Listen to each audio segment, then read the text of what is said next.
Nagsimula ang series kay Shinkan na isang priestess na bagong adventurer ng isang guild. May ilang mga adventurers pa ang tumawag sa kanya para maghunting ng goblin. Winarningan sila ng clerk pero hindi sila nakinig at mabilis silang pumasok sa isang kuweba. Ang yayabang ng mga ML warriors na ito na akala mo daw ay pangbata lang ang mga kalabang goblin. Tapos wala pa pala silang dalang mana dahil wala silang pera. May nakita silang warning sign doon na bawal pumasok.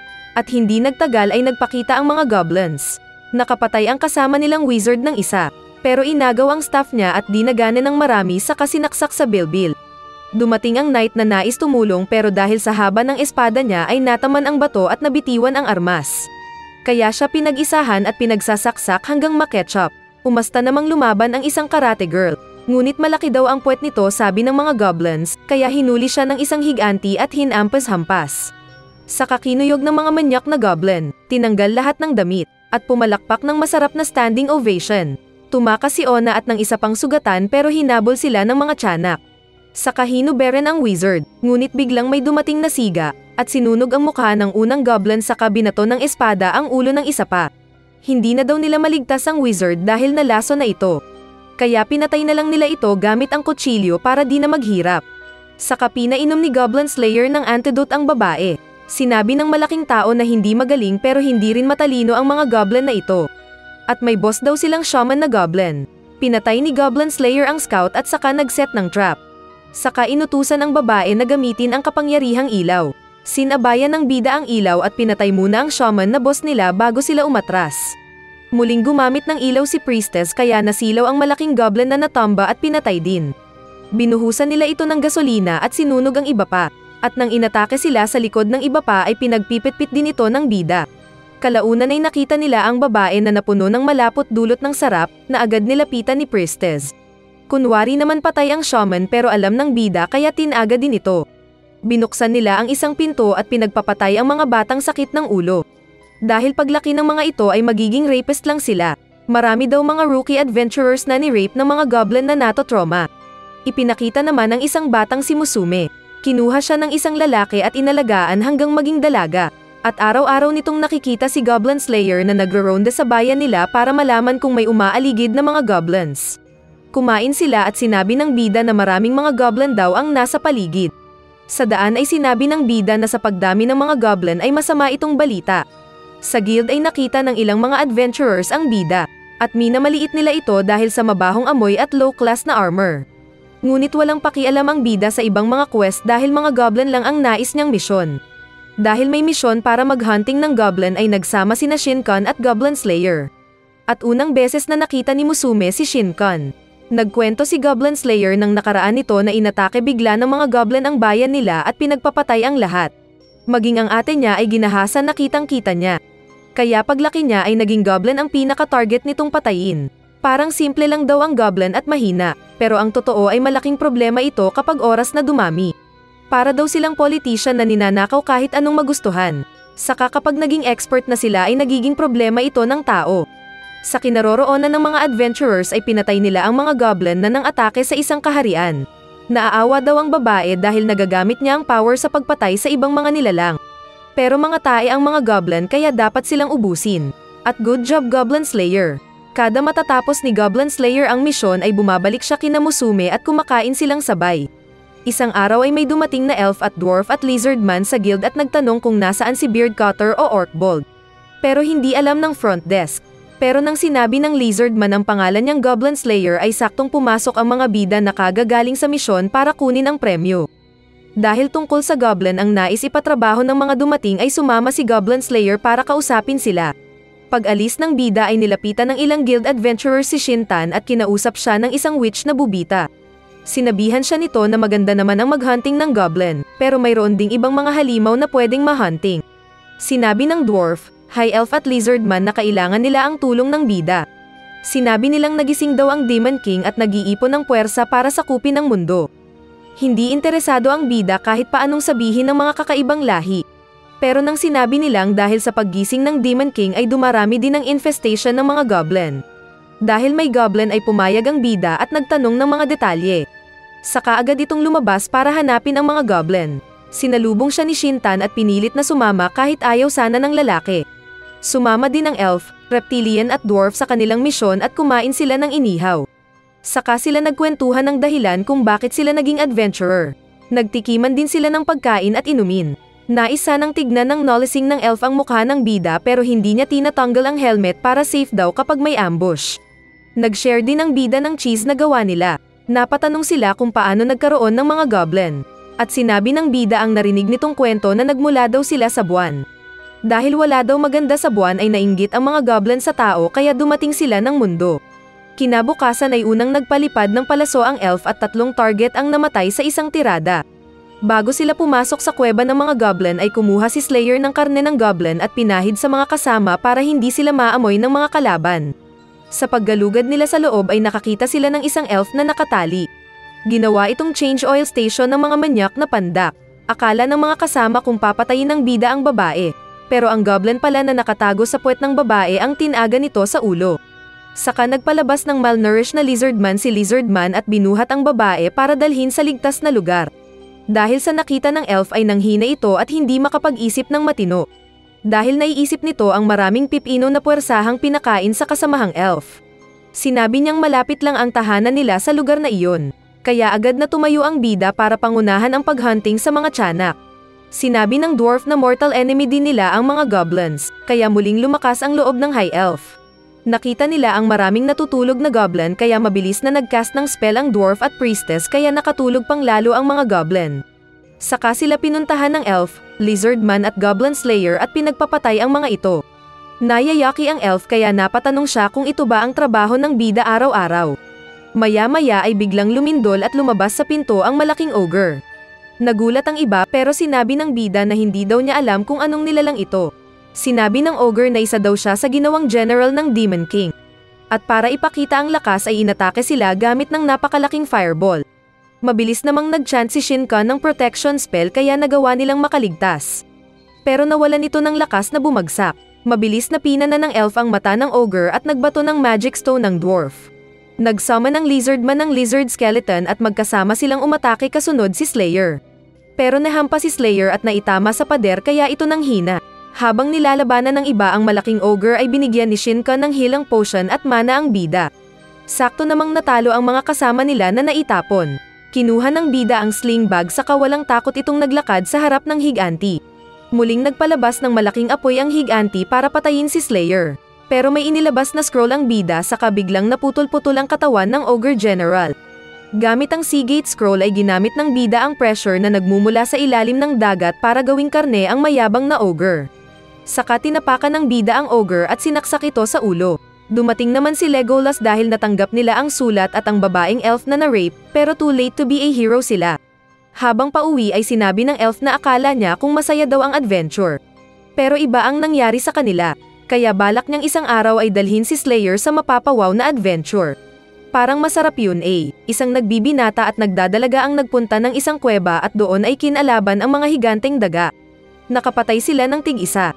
Ngunit nang makita nila ang malalaking ipis na dumating ay tumakas ang mga ito. Dahil hindi nila natapos ang quest ay wala silang naging bayad at inutusan pa sila ng clerk na maligo. Sinabi ng lalaki na kailangan niya ng espada at susubukan daw niyang mangutang. Kinausap niya ang isang knight pero wala itong extra.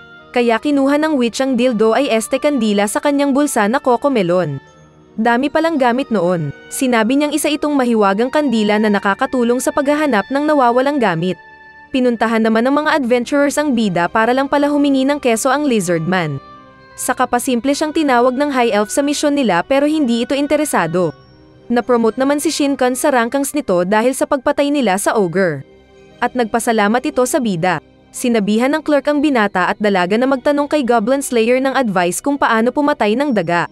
Kinausap nga nila ito at sinabi ng bida na kung wala silang espada ay gumamit sila ng ibang armas maliban sa blade. Kaya bumalik sila ng kuweba at nang atakehin sila ng malaking daga ay pinaghahampas niya ito ng pamalo at namatay. Samantala ay tinawag ng clerk si Slayer na maging observer ng isang adventurer na mag-e-exam para sa promotion nito. Nalaman nilang sinungaling ang lalaki at ninakawan pa nito ang ilang mga kasamahang adventurer. Kaya tinanggal nila ito sa pagiging adventurer. Na-imagine ng lalaki na kapag sasaksakin niya ang clerk ay susuntukin siya sa mukha ng bida. Kaya galit itong umalis na binalibag ang pinto. Pinakita naman si Greenhorn at ang babae na nakakita ng maraming insekto. Natakot ang mga ito at tumakbo pero naipit sila sa isang kwarto ng dungeon, kaya napilitan ng lalaki na itapon ang kandila sa mga insekto na mabilis pinasundan ng cleric ng magical kuryente attack. Kaya nakuryente ang mga insekto na bumagsak. Saka mabilis itong pinagpapalo ng lalaki ng pamalo. Natatakot ang babae dahil hindi madaling mamatay ang insekto, kaya sinaksak ito ng lalaki. Pagkatapos ng exam ay sinubukang makipag-flirt ng front desk blondie sa bida, kahit di makita ang mukha nito. Pero hindi siya pinansin ng bida at umalis. Nalaman ito ng kasama niyang babae na nakakakita ng sinungaling at hindi. Biglang bumalik ang bida dala ang misyon na pumatay ng goblin. Ito ay paghingi ng tulong mula sa ibang bayan. Kaya pinuntahan ng bida ang mga kasamang kakaiba para tawagin sa misyon. Ayaw sana ng mga kasama ngunit dahil nagsisimulang maki-teamwork sa iba si Slayer ay pumayag din ang mga ito. Kaso ay sinabi ng elf na kapag matapos nila ang misyon ng pagpatay ng goblin ay sumama din ang bida sa kanilang ibang misyon. Kalaunan ay pinuntahan nila ang client ng bida na nakatira sa magandang palasyo. Ito pala ang Big Atin at kilala na Sword Maiden. Ito daw ay isang adventurer na tumalo noon sa Demon King. Nag-usap sila at nagpaliwanag ang Sword Maiden na may mga patayan na nagaganap sa binabantayan nitong bayan. Sinubukan daw nilang hanapin ang salarin hanggang isang gabi na nakita nilang isang goblin ang pumapatay. Pero hindi nila matukoy ang kinaroroonan nito kaya tinawagan nila ang legendary killer ng goblin na bida. Hindi alam ng bida na sikat na pala siya sa ibang lugar dahil sa kanyang pag-ubos ng mga rapist na goblin. Agad na nagtanong ang bida kung paano nila mahahanap ang HQ ng mga rapist kaya pinakita ng Archbishop ang mapa. Agad na nagpunta ng underground canal ang mga bida at marami silang pinatay na mga mababaho. At habang naglalakad sila sa ibang bahagi ng kanal ay nakita nila ang pagtulo ng tubig sa kisame.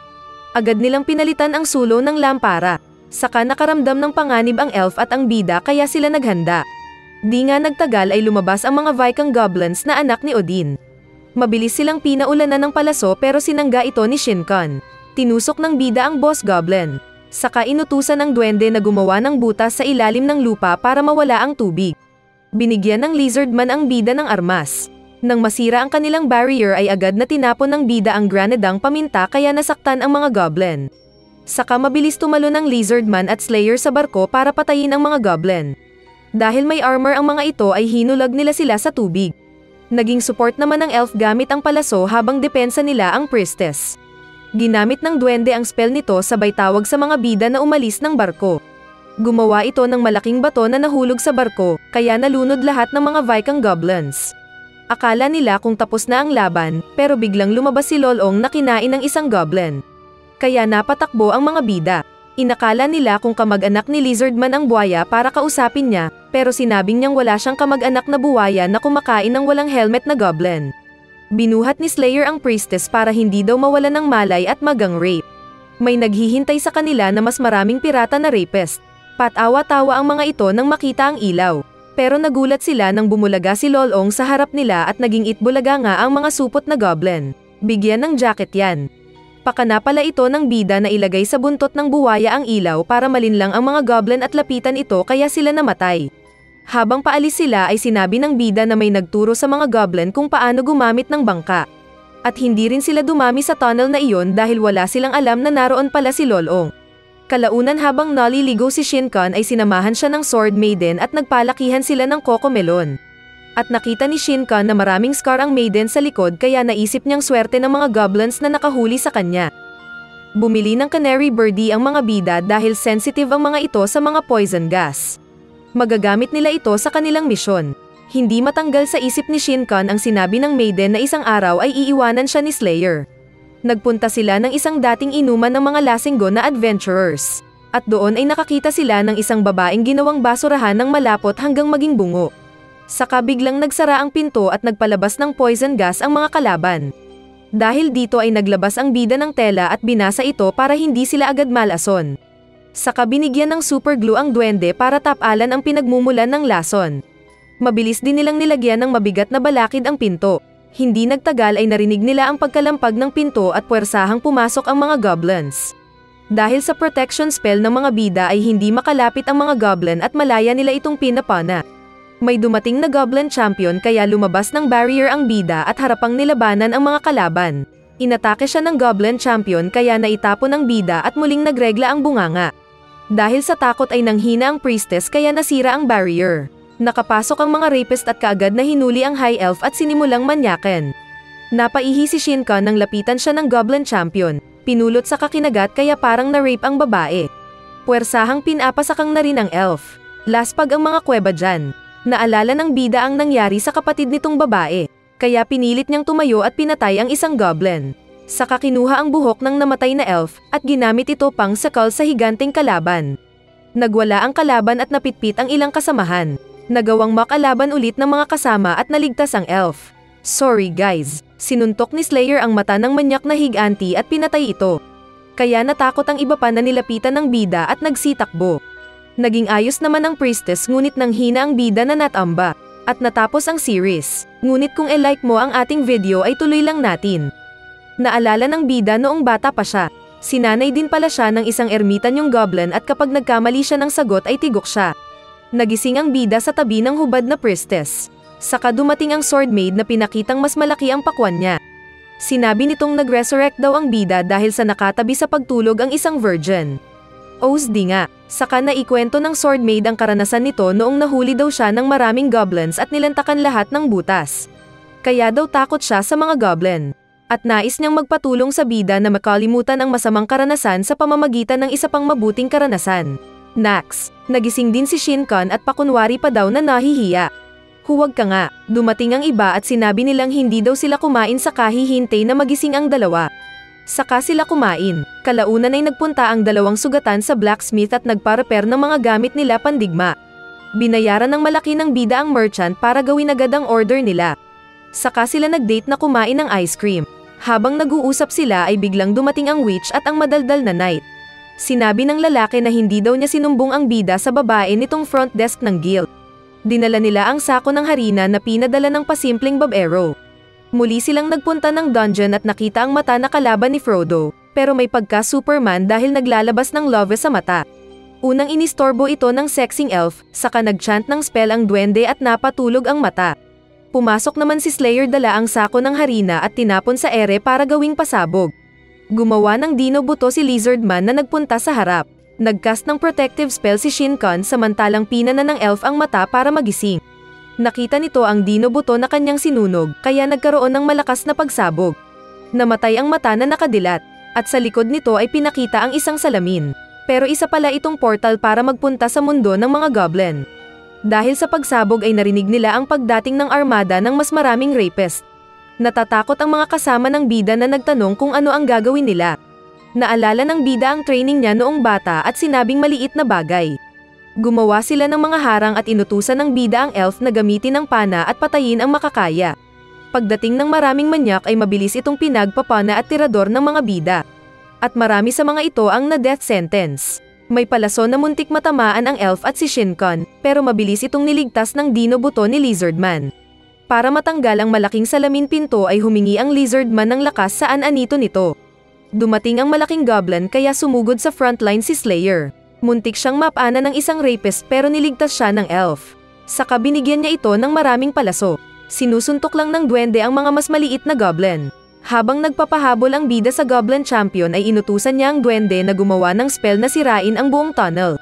Sinabayan din ito ni Shinkan ng kanyang spell patay sindi na ilaw. Nasira ang buong tunnel kaya namatay lahat ng kalaban. Pero nakaligtas ang mga bida dahil ginawa nilang payong yung magic portal na kanilang tinanggal sa pader. Magaling, magaling. Kalaunan ay nagulat ang Sword Maiden nang makausap si Slayer. Akala nito kung hindi na ito makakabalik. Saka napaamin ng bida ang babae na siya ang mastermind ng pagdami ng mga goblin at utak sa kunwari pagpatay ng goblin sa ilang tao. Maging ang buwaya sa ilalim ay familiar spirit mismo ng babae. Sinabi ng babae na nais daw nitong iparamdam sa mga tao na walang ligtas dahil maging siya na tinuturing nilang bayani ay tinusok na barbecue. Pero sinabi ng bida na hindi niya sasaktan ng babae dahil goblin lang ang pinapatay niya. Sinabi ni Slayer na alam at saksi din siya sa karahasan ng mga rapist. At kahit hindi man niya may promise sa babae na magiging ayos ang lahat, ay tawagin lang daw siya kapag muling may goblin para patayin niya. Sa daan pa uwi ay nag-usap ang mga bida na gagawa daw sila ng ice cream at kakainin nilang masaya. Pinakita ang nakaraan na pagkatapos mag-away ni Cowgirl at Slayer ay kinausap ng ate ang bida na huwag siyang mananakit para hindi maging goblin. Masaya ang lalaki sa piling ng ate, pero lahat ng ito ay natapos dahil sa pag-atake ng mga rapist. Sa unang pagkakataon ay tinanggal ng bida ang suot na armor. Kaya sa bayan ay napagkamalan siya ng madaldal na knight na baguhan lang doon. Saka nagpapogi ito sa hindi masalita na bida. Pero nang dumating ang witch ay kinindatan siya nito at alam na this, kumain silang pareho ng chupa chops. Ipinaayos ng bida ang kanyang armor saka nagpunta ito ng kinaroroonan ng mga nagsasanay na adventurers. At nakita niyang tinuturuan ng mga knights ang mga junior. Pagbalik sa opisina ay agad na binati ni Shinkan ang bida, at ganun din ang front desk na may gusto sa bida. At nag-alala pa ang babae nang malaman na nasugatan ang papa sa tunnel. Naalala ni Shinkan ang boreless moments nila ng bida kaya nag-blush ito. Dumating ang iba pang member ng party, saka kasunod na dumating si Cowgirl, kaya lahat sila ay sama-samang nagpunta sa isang kainan at nagmukbang. Dahil concern ay sinabi ng front desk na kapag hindi daw nag-iingat ang bida ay lilimitahan nito ang kanyang mga quest. Binasa ng bida ang sulat na bigay ng Sword Maiden, at nagpasalamat ito sa kanya. Dahil sa bida ay nawala na raw ang takot at bangungot ng Sword Maiden sa mga pandak na rapist. Sinabi din nitong dahil natalo na ng mga hero ang Demon King ay nabawasan ang mga halimaw. Kaya naging lasinggo na ang mga adventurers at nagawa nilang magsaya at mag-contest sa pag-inom ng alak. Nag-iisip si Slayer sa gitna ng gabi nang dumating si Cowgirl, na hinila siyang bigla sa kanyang keps. Akala ng lahat maging si Cowgirl na tapos na ang problema nila sa mga demonyo. Pero nakita ng bida ang sangkatutak na footprints ng goblin. Kaya mabilis nitong inutusan si Cowgirl na umalis dahil wala siyang sapat na lakas para protektahan ang babae. Sinabi niyang unang aatakehin ng mga goblins ang farm nila dahil gagawin itong hideout para maatake ang syudad. At hinala ng bida na Goblin King ang boss ng mga ito dahil sa dami. Pero dahil alam ng babae na magpapaiwan ang bida ay ayaw nitong umalis. Kahit na alam niyang kapag nahuli siya ay laspag ang lahat niyang butas. Kaya nasabi na lang ng lalaki na gagawin niya ang lahat para protektahan ang babae. Nagpunta ng Adventurers Guild si Slayer at iniulat ang tungkol sa nalaman nitong pag-atake ng mahigit 100 goblin. Humingi ito ng tulong, pero sinabi ng madaldal na lalaki na Adventurers Guild daw iyon at kailangan na may reward para kunin nila ang misyon. Taos-pusong sinabi ng bida na ibibigay niya ang lahat niyang kayamanan kapalit ng tulong nila. At sinabi ng lalaki na sasama siya kapalit lang ng isang shot ng alak. Sumama rin ang elf kapalit ng pagsama ni Slayer sa susunod na adventurer quest niya. Humingi ng isang drum na alak ang Artek na dwarf, samantalang cheese at ice cream naman ang hiningi ng lizard man. Sumama din ang sexing witch dahil alam na this. Maging ang iba pang warrior doon ay sumama din. Lalo na nang sabihin ng front desk na isang gold coin ang ibibigay nilang pabuya kada isang goblin na mapatay nila. Kinagabihan ay naghanda ang mga rapist na nanginginig pa na parang adik. Sabay ungol ng Pepe, Pepe, Pepe, kasama ng boss nilang pangit. Nakahanda naman ang mga tao, pero nagulat sila ng mga hubad na babae ang daladalang pangsangga ng mga rapist. Dahil sa spell ng witch at dwarf, ay nakatulog ang ilang goblins, kaya nakuha ng mga tao ang mga biktima. Wala kasi si Tulfo doon Saka mabilis na pinana ng mga archers ang ibang goblins. Kasunod na umatake ang mga knight at spearmen na ng karne ng mga goblin. Kasama rin ang lizard man. Muntik na silang matamaan ng traidor na palaso pero sa magic ng witch ay bumalik ang palaso. Nakita ng iba ang pagdating ng goblin na sakay ng lobo. Pero maging ito ay napaghandaan din ng mga tao at tinuhag nila ang mga ito at ginawang per kilo. Isang goblin ang kunwari namatay sa harap ng mababang rangko na lalaki, pero bigla siyang sinaksak sa armor. Pero ginawa itong regla ng babaeng steroid. Naging madali ang pagtalo nila sa unang pag-atake ng mga goblin dahil sa strategy na tinuro ni Slayer. Mayroong mga mahihinang adventurer na pinapatay ang mga natalo ng goblin. Pero nahuli ang mga ito ng hobgoblin at tin iris na parang kuto. Sa kanila tinapon ang extra. Lumabas ang mga hobgoblin kaya na-excite ang mga adventurers na malalaki ang armas. Makakapagpapawis na daw sila sa wakas. Kaya tumabi na ang witch at iba pa dahil bahala na daw ang mga knight at spearman dito. Napatanong ang isa kung nasaan si Slayer, at alam na ng lahat kung saan ito nagpunta. Pumatay daw ito ng maraming goblin. Pinakita namang tumetakas ang Goblin King at nagpaplano na magtitipon ng mga kasama at muling babalik. Pero nakasalubong nito ang bida na nagsabing pinatay na niya lahat ng nasa tirahan ng kalaban. Nagalit ang Goblin King at inatake ang bida na natanggal ang panangga. Tinusok ng bida ang ulo ng kalaban pero naitapon siya. Muling tumayo ang bida na nagsabing bago ang feeling niyang iyon. Samantala ay muntik patayin ng isang rapist ang nagdadalaga, pero niligtas siya ng kasamang nagbibinata. Pinana ng High Elf ang traidor na nasa likod ni Lizard Man. Kaya pinaghahati niya ito sa ilalim ng buwan. Kinalaban naman ng dalawang magsparang na knight ang isang hobgoblin. Sa kanilang pag-atake ay muntik pang traidori ng isang rapist ang knight. Pero napakyaw ito sa mukha. Saka hinati nila ang tiyan ng maskuladong rapist, at nakita ang maskuladong borloloy. Medyo nahihirapan naman ang spearman sa kalabang kung fu goblin. Pero ginawa nitong hagdan ang kadena na armas at tinusok sa ulo ang kalaban. Kaya masaya si Buba. Samantala ay natatalo si Slayer sa pakikipaglaban sa mas malakas na Goblin King. Nasaksak niya ang goblin pero naputol ang kanyang armas at nasaktan ang kamay. Natutuwang inapak-apakan ng rapist ang ulo niya kaya nanghina ang bida. Papatayin na sana siya nang biglang hindi makagalaw ang goblin. Lumabas si Shinkan na nag-cast protection spell para sa bida. Saka inipit nito ang Goblin Lord na kunwari nagmakaawa na hindi na siya uulit. Pero naalala ni Shinkan ang mga natraidor na babae at ginawang pasarapan ng mga rapist. Saka tumayo ang bida at gamit ang naputol na armas ay sinaksak sa leeg ang kalaban na namatay. Pinakita na tinuro din pala ni Slayer ang teknik sa babae. Mabilis din na pinag-heal ni Shinkan ang bida. Saka naiyak na sinabing mag-ingat ang lalaki, kaya sumagot ang bida na alam kasi niyang naroon si Shinkan. Saka din sila umuwi. Pagkatapos ng laban ay nagkasayahan at inuman ang mga adventurers dahil libre ang alak at pagkain. Binigay ni Slayer ang gold coin nito kay Shinkan na nakatulog sa tabi niya. Nasabi ng bida kay Cowgirl na parang gusto daw niyang maging adventurer at maglakbay sa iba't ibang lugar.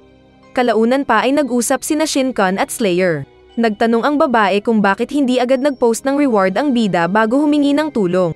Kaya sumagot ang bida na kinailangan niyang subukan ang swerte. Sinabi ng babae na hindi swerte ang pagtulong sa kanya ng mga tao, kundi ay dahil gusto ng mga ito na tulungan siya. Sa kabilang kapalit ng pagtulong ng babae ay hiningi niya na tanggalin ni Slayer ang kanyang helmet. Tinanggal nga niya ito at nabighani ang babae. Saka tinuro pa siya ng flat chest na elf kaya pinagkaguluhan ng mga tao na tignan ang mukha ng bida. Akala daw kasi nila kung babae ito o goblin din. Pero tao pala. Kaso ay madaya sila at ayaw ipakita sa atin. Kaya tayo na ang maglalagay ng mukha niya. Charan. At natapos ang series na patuloy pa rin sa paghunting ang bida. Kung nagustuhan mo ang kwento ay huwag maging madamot. Click mo na ang like button para more anime recaps to come.